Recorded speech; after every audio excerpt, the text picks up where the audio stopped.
The amazing broken chord ballad. First of all, what is a broken chord? Think about the chord of C that you already know in your right hand. Now, instead of playing the three notes at the same time, play them one at a time, starting with the C. So you've broken the chord up into three notes. Try it with your left hand. C. You're going to make a sweeping melody line using broken chords. So first of all, play a single C note 2 octaves to the left of middle C in your left hand. So that's 1 octave, 2 octaves. So you're going to play that C note. Then you're going to play a broken C chord 1 octave up from that note. That's 1 octave up in your right hand.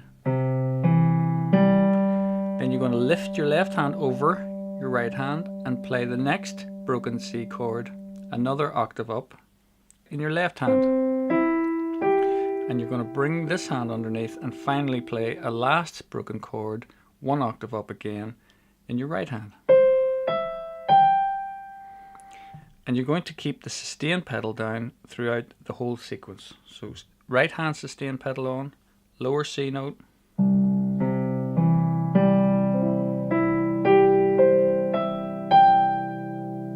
and again,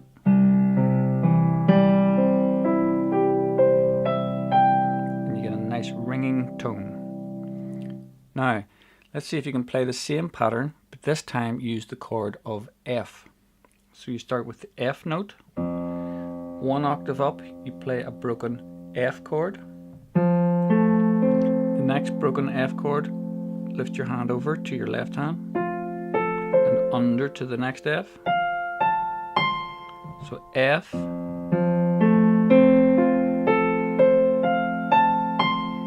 okay, get the idea?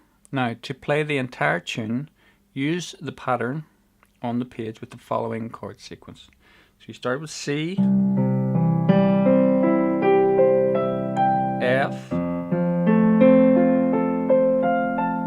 B diminished, E minor,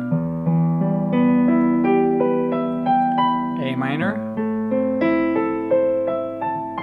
D minor, G, C, and end on another C. So let's play it all the way through.